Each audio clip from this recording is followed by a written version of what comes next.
Hey everybody, how you doing? It's Dr. B, and welcome to the For Us Therapeutics Podcast. I'm one of your co-hosts. My name is Dr. Brian. The other co-host is Dr. Lakeith Sutton. all right. And just so you know, we're two black male therapists in the Washington D.C. area who are looking to try to give as much information back to the community as possible. So, if you don't mind, like, click, and subscribe. Share this video with family and friends and anybody else out there in the world. And we're just going to get into it. So, today's topic is going to be about anxiety. And Dr. Keith, I'm going to open up with a little bit of information that I got that I want your opinion on. I'm going to share my opinion on it. And it's about anxiety among black men. We're going to get into anxiety among other groups as well, but today we're going to talk about anxiety among black men. And occasional anxiety is a normal part of life. Would you agree, Dr. Keith? 100%. Okay, fair enough. Many people worry about things such as health, money, and family problems. But anxiety disorders involve more than temporary worry and fear. For people with anxiety disorder, the anxiety does not go away and can get worse over time. These symptoms of anxiety can interfere with daily activities such as job performance, schoolwork, and relationships. Dr. Keith, little brother, what are your thoughts about anxiety from your professional opinion of dealing and helping with people? What are your thoughts about it among black men? I would say that for the majority of my clients, and particularly for my black men, anxiety is probably one of the top three things that brings them in for therapy because it's this obsessive worry or this concern about something that's going on in their lives, or even maybe not even something that's going on in their lives, just like a thought they can't seem to shake, right? It could be a situation where you're worried about, oh, how am I going to be able to pay these bills? How am I going to be able to pay these bills and take care of a family? Or it could just be a case of just kind of like, oh, I'm afraid that I'm not going to be able to actually do this job and I'm not going to get the promotion. I'm always going to be stuck in this particular place that I'm in. And it just becomes this worry. And the worry ends up creating, and this is something to remember about anxiety, is it creates a distortion. And by distortion, what I mean is it's this irrational thought that we have about ourselves or about the reality of things. And our anxiety really kind of feeds it, and it makes something that isn't necessarily real into something that's actually real, much like racism. Oh, no, that's fair. So to piggyback off of what you said, the distortion aspect is this is true, right? So anxiety in and of itself is not a bad thing. It's a natural and healthy function that we all have. As a matter of fact, anxiety is one of the reasons why we've been able to survive as a species, as a human race for so many years. There's an actual biological need for anxiety. So what it is that Keith is right. It is a distortion depending on how it's used, but it's based upon your perception and your experience. So there's an actual pathway within your brain that anxiety follows. As a matter of fact, that pathway involves your hypothalamus. Your hypothalamus is the part of your brain that regulates your autonomic features as far as like hunger, digestion, body temperature, and things like that. So what happens is when you are out in the world and you perceive a threat, what happens is your amygdala picks up on that threat and it sends a signal to your hypothalamus. Then your hypothalamus activates your pituitary gland and then your adrenal gland. I'm giving a little bit of backstory as to why it's helped us to survive. So when we see a tiger or a lion or a bear or whatever, or a truck coming at you as you walk across the intersection, that whole system activates to keep you alive. What happens is in stressful situations, you literally lose your peripheral vision and you get tunnel vision. All you see is the threat because your body's trying to keep you alive and get you out of that dangerous situation. Now, here's the tricky part that you talked about, right, where it becomes a distortion. We tend to enter into this state, maybe not to that extreme, but we don't necessarily turn the system down or even off. We kind of hover in that state for a little too long because modern day man, we have different stressors than, let's say, cavemen looking to find food and survive on the plains of Africa, right? So for you, you may actually enter into this state worrying about your bills. You pay one bill, the next thing you feel is anxiety. How am I going to pay next month's bill? How am I going to cover the kids' tuition? How am I going to buy clothes for people? And the next thing you know, instead of turning that system down, that system stays on. So now you're hyper worried about the next stressor that's coming on. And it does create a sense of a distortion because you're fixated on the stress as opposed to being present in the moment. So that's where the issue with anxiety can become a really big problem day to day. But you said it's one of the things that you see most people about in practice. Correct. So when clients come in and they're talking about their anxiety, or even sometimes they don't even fully realize that they're experiencing anxiety. It's a case of they come in the first time that someone may actually tell them, that sounds like some form of anxiety. It's like, oh, okay, that makes sense. It's usually a case of they're coming from, at least in my experience of working with them, they're usually in their anxious brain because they're coming out of some sort of environment where anxiety or the environment in itself creates anxiety and it becomes like the norm, right? So as you were talking about like the neuroscience behind anxiety, it's a case of some people come out of environments where like that part of the brain is always just kind of overstimulated and Oh, triggered. absolutely. Yeah. As in just like if I'm always in an environment where like I'm concerned about how are bills going to get paid, how my interpersonal relationships are going to play out, even concerns about my own worthiness, I automatically just stay in this state of just anxiety, and the anxiety just keeps going, and the distortions just keep going, and they becoming more and more intense. And before people know it, they find themselves in a place where they're in front of a therapist, or sometimes even worse, where the anxiety has now crossed the thresholds and has become depression, because you can become so anxious that you actually become Depressed about being anxious. Exactly, because you feel as though like you're losing your mind, or you feel as though like my brain, there's something wrong with my brain, or that this is just always going to be how I think or how I operate. Or if it's a distortion, you're going to look outside yourself and tell yourself, this is the way my life is always going to be. Fair enough. And to your point, you're right. That pathway I described is called the stress pathway, the hypothalamus, pituitary gland, and the adrenal gland. But to your point, yes, it's triggered. And if you constantly are in a state of anxiety, most people don't notice is that, like you just said, if you find yourself in a constant state of stress, it's easier for your brain to reactivate that same pathway, basically get back into a state of stress. So for you, what happens is this: the part of your brain that's responsible for identifying threats stays on and becomes sensitive to other perceived threats. And usually 9 times out of 10, when you're struggling with anxiety, there's an area where you feel as though the threat is higher than your ability to cope with the outcome of it. So in those moments, that's where the thinking kind of gets thrown off a little bit. You may think that you cannot manage or navigate the threat well. So therefore, what happens is, with that mindset in place that, yeah, this threat is a little bit too much for me to deal with, or I'm always in a state of, I never pay my bills. How do I, struggle with this? I never get over it. That mindset gets reinforced, because now you're only filtering information in that confirms the belief that you have developed. So yeah, if you stay in stress, if you stay in anxiety, it's actually very, very easier for your brain to activate that same pathway. I want to segue just a little bit, Keith, because I want your opinion on something.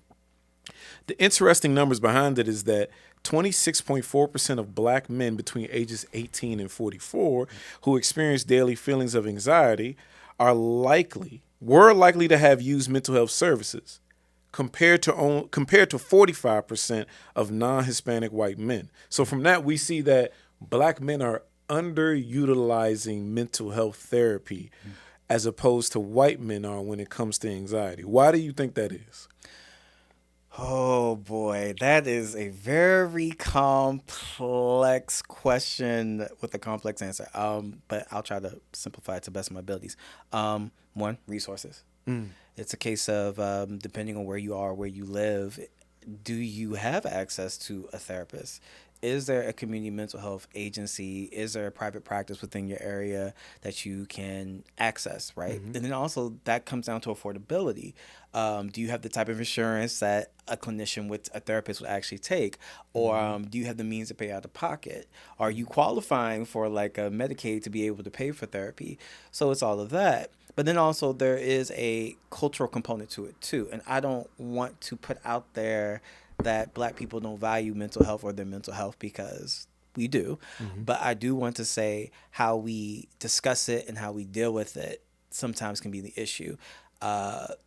Personal example, I'll be honest, and I'll ask you, because, well, we grew up together. Go right ahead. Yeah. I don't recall growing up ever hearing anyone use the term anxiety. I don't think I ever heard that until I entered into college to describe a feeling. I may have heard nervous. I may Yeah. have heard worried, but no one ever described anxiety or used that particular term as far as like describing, an intense worry. I mean, people could see it, but nobody would ever use that particular term. Now, granted, I understand that is a clinical term, but I also recognize that when I run into some of my white peers, that is a language or a lingo that has been used for them all their lives, as in like, oh, sweetheart, are you feeling anxious? Are you experiencing anxiety? What are you experiencing anxiety about? Or it sound like you might be depressed.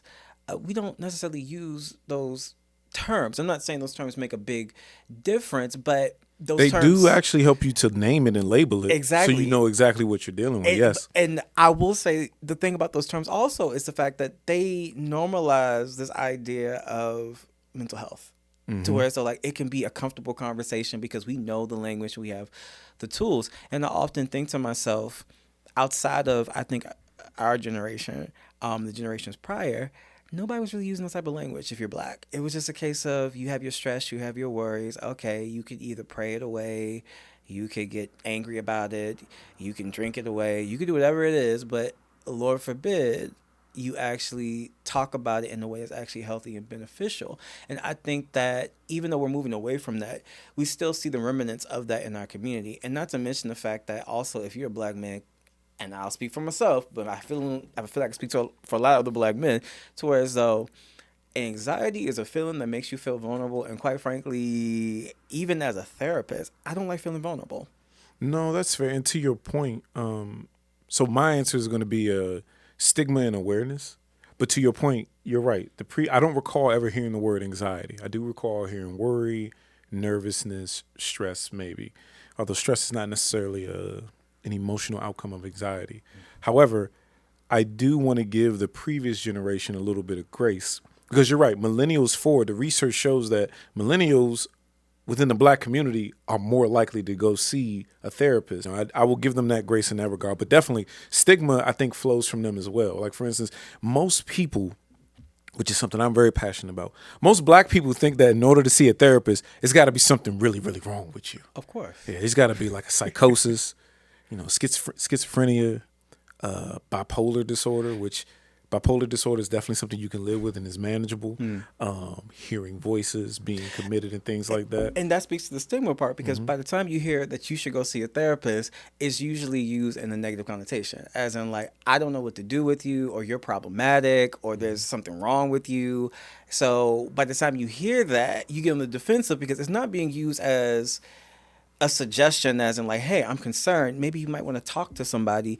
It has now been weaponized in a way that it's kind of like, oh, now I'm going to throw some shade at you because it's like you're behaving in a way that displeases me or that I don't like. So clearly there's something wrong with you. Go get you some help.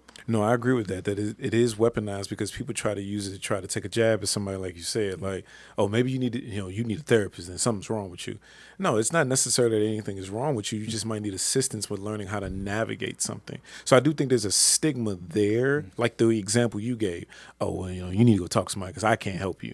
That means you're beyond regular help. And that's not necessarily true. You don't have to have a major debilitating issue to go talk to somebody. So I do think that there is still a stigma there because going back to what was shared earlier, and you've talked about this on your own personal platform, 4% of doctoral level psychologists are Black, but in the overall mental health field, 1% are Black men, given that we're talking about Black men with mental health. So it's not a lot of Blackness in mental health, let alone Black male opinions and lenses to help guide the field in dealing with Black men. So yeah, I think that that's a part of the stigma as well because, not too long ago, going to see a therapist, white people stuff, Yeah. That's a white person's luxury. Oh, yeah. White people got to go see therapists. So it's not a lot of us in there to guide it. So it still has some of those negative stigmas attached to it. The other thing I also think is just awareness. Like awareness as far as knowing that anxiety is not a bad thing and anxiety is there to help you, but anxiety over time becomes the problem. That is where it becomes an issue because a lot of times people don't know that when dealing with anxiety, it's there to protect you. You have to learn how to navigate it. Yeah. You don't got to try to shy away from it. You don't got to try to avoid it. You have to learn how to sit with it and listen to it to see exactly what experience in the environment is driving you to be anxious. So a lot of times, to like what you said, drink it away.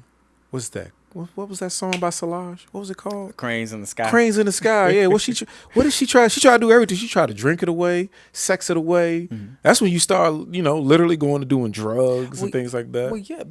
Okay. This is social work in me because systems, right? So systemically, in focusing in on Black men, but it could be applied to the Black communities broadly. Mm-hmm. Systemically, it's a situation where we have never really had the luxury, except for this modern era, and by modern era I mean the new millennium to a certain extent, so whereas we didn't have the luxury to whereas all these bad things are happening, all these feelings that we feel are occurring, to be able to pause and be like, okay, well, I'm nervous about a lot of things. Why am I nervous about a lot of things? Why am I so worried about all these things in a very intense way? It's a case of no one really gave you a space to be able to really kind of talk about that, because Correct. The fact that, again, as you mentioned, it's a case of therapy was often looked as a luxury, to whereas they're like, oh, well, white people can afford to do therapy and they clearly have the time to do it.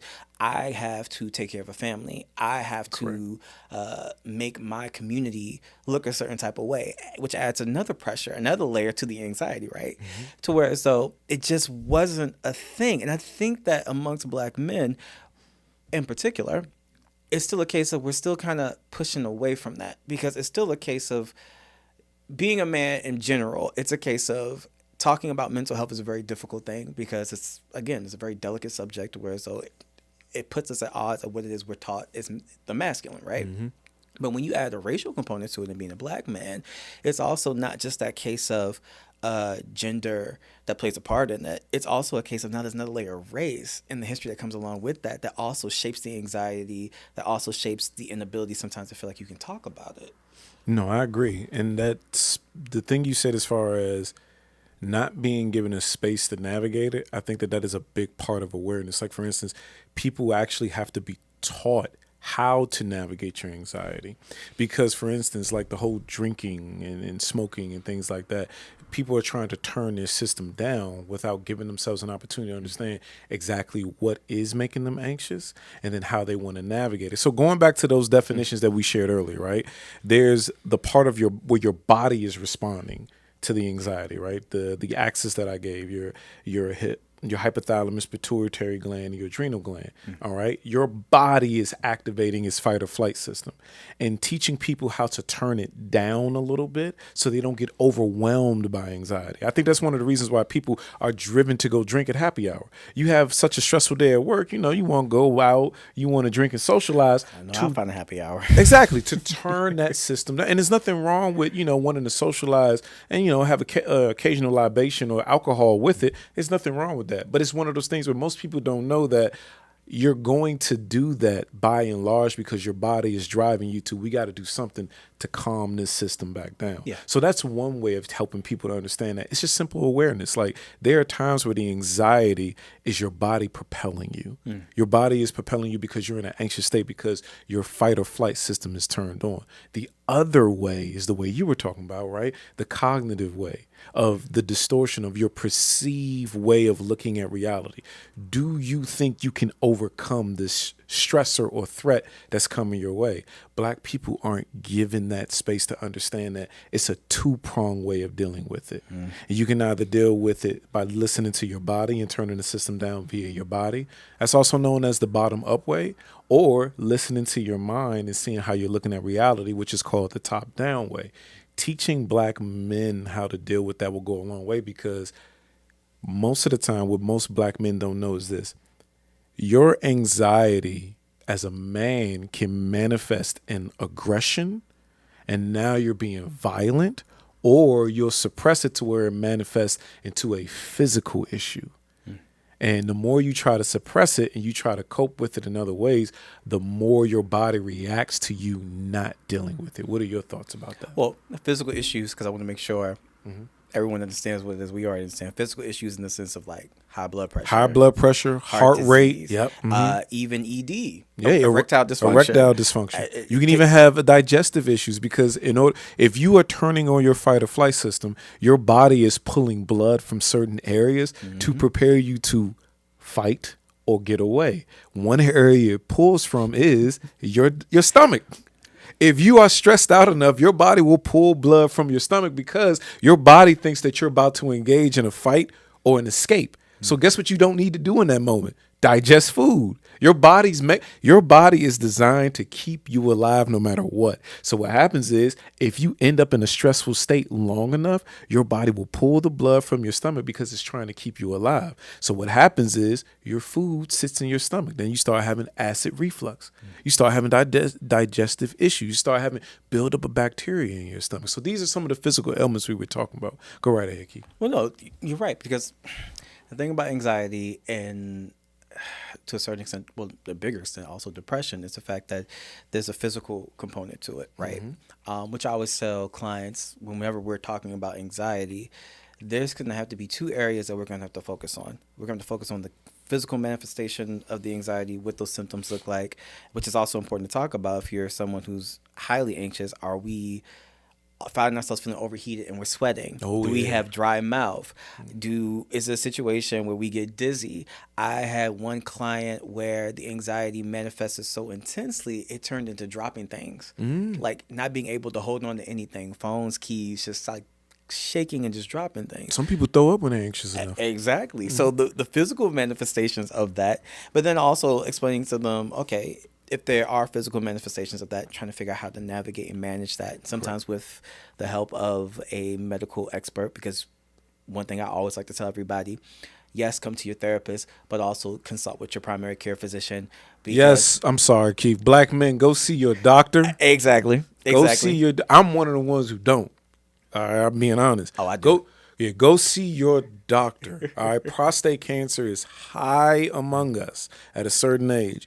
A lot of things can be prevented if you do a regular checkup. For all the women who are in men's lives who help them to go see their doctor, I thank you. Fellas, go see your primary care doctor. It's a physical. Take the leave from work. That job don't care about you anyway. Most, not all. We care about our employees, definitely. That job don't care about you anyway.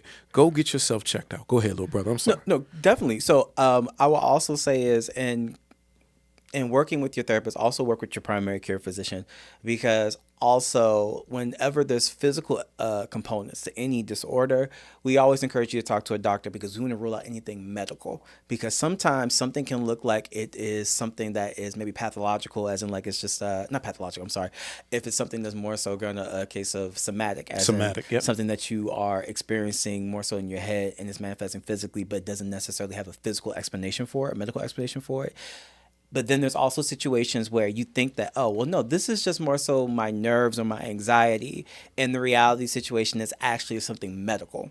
So I always encourage clients, when they're showing any type of physical symptoms, talk to your primary care physician or even a specialist, just to make sure that we're not dealing with something medical before we kind of delve into what's going on in regards to the anxiety. But once, of course, you rule that out, the next part of it becomes a case of, okay, we're going to have to talk about cognition, right? How are you thinking about these things? How are you perceiving these things?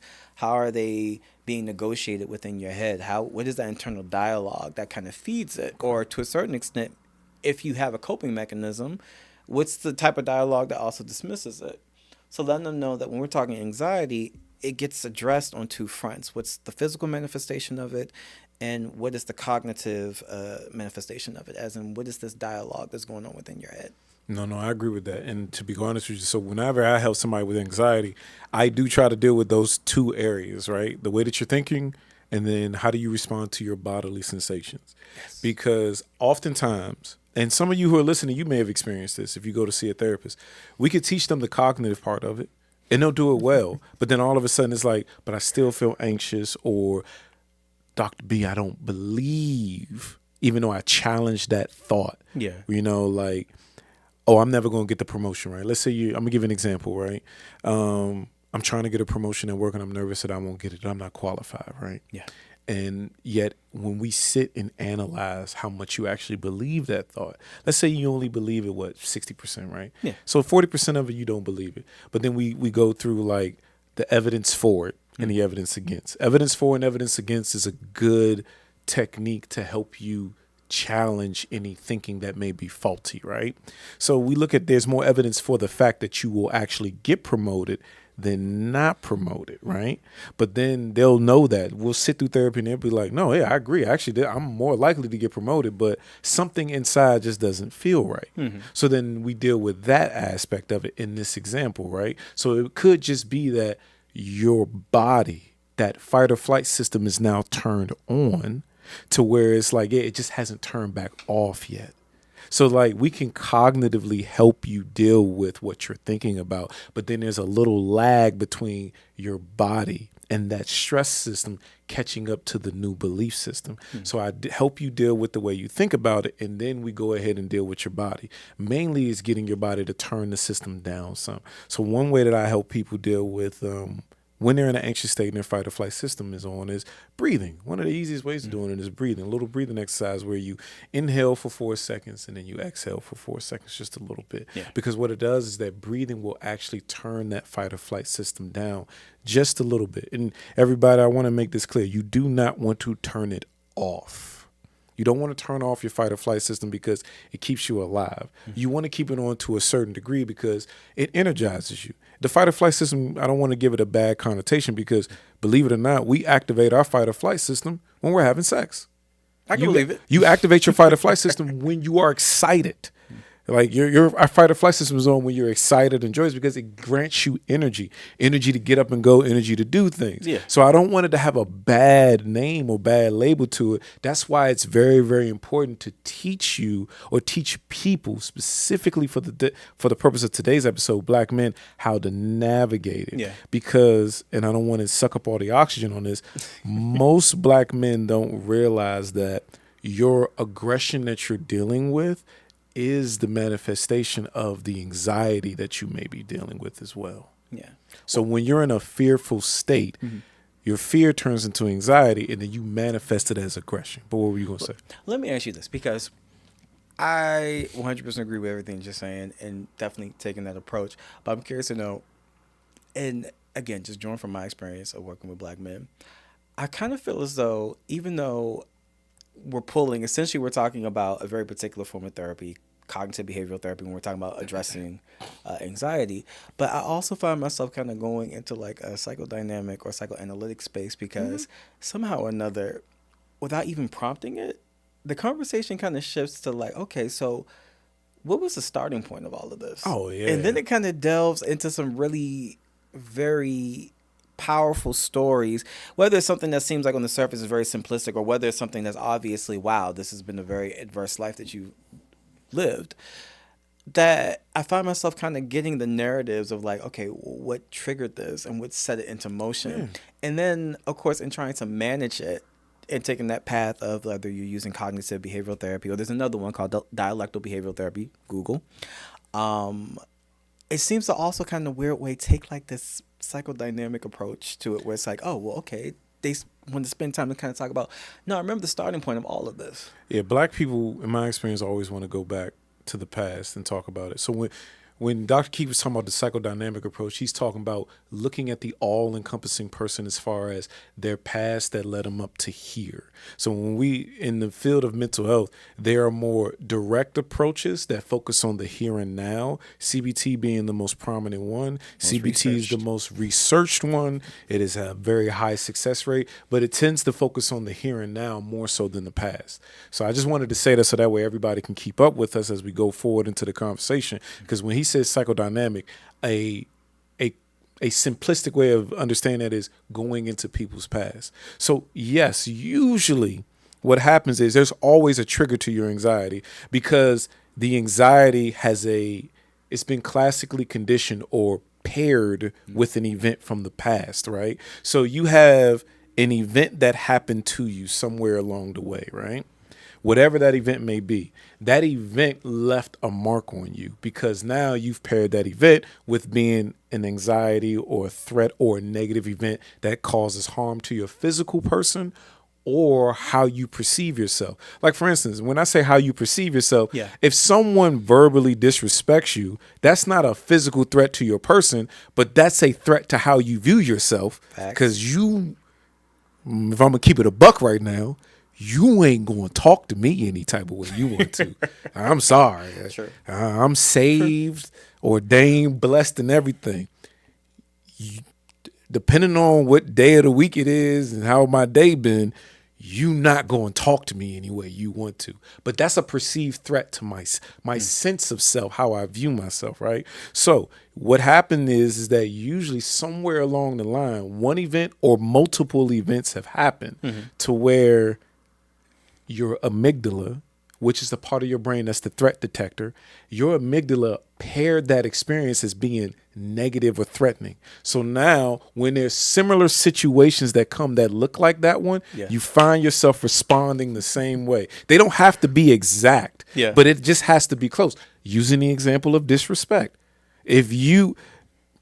How you view disrespect is subjective, but then there's also a cultural way of looking at disrespect, right? Yeah. By and large, somebody calling you a curse word, culturally, that's disrespectful, right? That's why most people be like, that couldn't happen to me. But there are some people that you can come and curse them out. They're going to let it go for whatever reason it is, right? Yeah. That's why I say disrespect is subjective. However, even though it's subjective, if it keeps happening, like it doesn't need to be 100% the same. Yeah. It just has to look somewhat similar to it. Remember, your fight or flight system is trying to keep you alive. All right. It activates in the moment where it thinks that you're in danger, whether it's a real threat as a bus coming through the intersection about to hitting you or someone disrespecting you. You're going to enter into that state. Your body is now going to get revved up to fight or escape. To your point, that is the part of the association from the past that you'll find when it comes to people talking about their past. Usually that may be it. That's not a blanket statement for everything, but to something else you said. Absolutely. I've learned professionally that Black people always want to talk about how they ended up where they ended up. How did I get here? Because one thing I like about CBT is that it's in the present and it's now and it's direct, but I can do that whole CBT thing with you. And now that I've taught you how you should think and react and what behaviors you can use, it always segues into, man, I can always think about where this started. See, and that's what I realized. And working with our community, working with Black men, it's like the first 6 months of therapy is geared towards understanding anxiety, how it operates, what it looks like, how it feels like, and more importantly, how to manage it. Oh, yeah, right? yeah. But then by the time that 6 months is up, it's like, okay, we are done with therapy. Then it comes another 6 months of like, yeah, I've been thinking about what it is that you taught me, and I've been thinking about the sources of it, and I've been thinking about where it all started, and I think I still need you, and I want to talk about, all of that, like Correct. What started it, what is continued to perpetuate it, the environment, the relationships, and I always find that to be very interesting. That I would say more often than not, that ends up kind of becoming like the second chapter of therapy if it's not happening simultaneously with teaching like those CBT skills. Absolutely. It is interesting because it becomes this collection of these experiences and these stories that you really realize, and focusing in on Black men, this type of dialogue doesn't happen anywhere else. No, I agree with you. I think that part right there, we're not given a space as Black men to talk, right? Like, this is where I give women their kudos, right? Women have a really good support system. Like, women will call each other, check on each other, and sit and talk to each other. They create a space to, I don't want to use the word dump because I feel like that has a negative connotation, but to express themselves with their friends, to be heard, to be validated, to have a sense of community. Men don't. So they don't have a space to do that. So when you give them a space, they're going to want to talk. To that point, one thing I've learned in couples counseling is that in the beginning, the men will talk more than the women will. Men come to therapy, they're going to talk at the beginning, because one thing I always hear from men, and I appreciate it, is, hey, thank you, Dr. B, because I feel heard in this session. Because men, by and large, feel like no one's hearing them. So when you give them that space to be heard, they take it and run with it as they should. So I'm not surprised that becomes a second half of therapy, because most men aren't given that occasion. Most men aren't given that opportunity. And one thing I wanted to point out is I want everybody to notice that we haven't even talked about an actual clinical diagnosis to anxiety. We're just talking about the general things you experience day to day that you don't have to suffer through alone. It doesn't make you less of a man to talk to somebody to learn, hey, Dr. Keith, Dr. Brown, how do I learn some of those techniques to turn my fight or flight system down? Because you may not even have known that that's what you're turning on. Like, if you're a single black man and you getting ready to go talk to somebody on the street that you like and you trying to get yourself wrapped up, you're trying to turn on your fight or flight system. That's what you're doing. You're trying to turn it on to be like, man, I don't know, she bad. I don't know. This might be out of my league. What do I do? Man, just go over there and say something. All right, cool. You turning it on to go over there to do it. All right. That's the same system that you turn on when you sit in your car and pray before you go into work in the morning, before you deal with them people in there, or whatever it is that you do. It's the same exact system. So there are times where you don't turn it off, you kind of leave it on. But I just wanted to point out that we're not even talking about clinical anxiety. We're talking about day-to-day stresses and how leaving it on can turn into a problem down the road.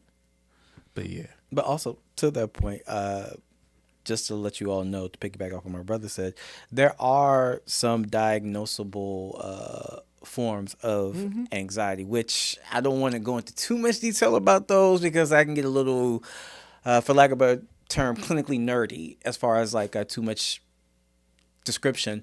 But there are diagnosable forms of anxiety that most people don't even realize that they have. Some that are popularized on television, because I'm pretty sure a lot of you watch a lot of reality TV, and one of the mental health conditions that often gets portrayed is obsessive compulsive disorder. So with obsessive compulsive disorder, there's a certain redundancy in actions and behavior, and that's the compulsion that people engage in out of an anxiousness or over concern that if they don't do it, something bad is going to happen or something horrible is going to happen, whether it's like the world's going to come to an end or having watched one episode of used to be come on MTV called like My Life. Long time ago, MTV used to have a show where like they talked about different people, different experiences. One episode was OCD. It was one young lady who was convinced that she had to do everything in sixes, that if she did not, something bad was going to happen to her mom. Oh, yeah. So she had to consistently do that. Then you also have like generalized anxiety disorder. That, for lack of a better term, more simplistic definition is, as you mentioned, like just someone who has an anxious mind as like their norm, as in their brain automatically goes to an anxious space when things are going wrong or when they're easily triggered.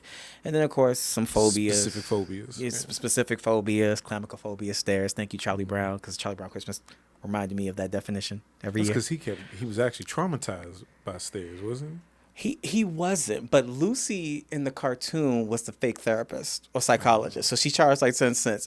Wow, I really spent a lot of time watching Charlie Brown. But yeah, there are other diagnosable forms of anxiety, which of course, if you suspect that you actually are experiencing anxiety or any of those diagnosable forms of anxieties, as we always encourage you, go talk to a clinician. Or email us. We can't diagnose someone via email. I'm not saying no, we can diagnose somebody via email. No, but email us if you need a therapist to talk to. See, that's why you're the smart one. Yeah, email us, contact us, go to our website, look us up. You know, we'll definitely do our best to try to squeeze you in. I talked about one earlier, a breathing technique. If you focus on your breathing, it'll help you to slow your fight or flight system. It's also a rule of 90 seconds. Like 90 seconds, if you give yourself 90 seconds of focusing on your breathing, everybody, 90 seconds isn't that much. That's a minute and 30 seconds of just sitting and focusing on your breathing.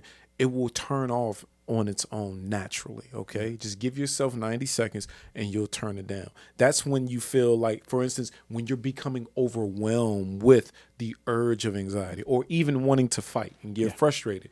Focus on your breathing. Just focus on your breathing for 90 seconds and just let your system turn down.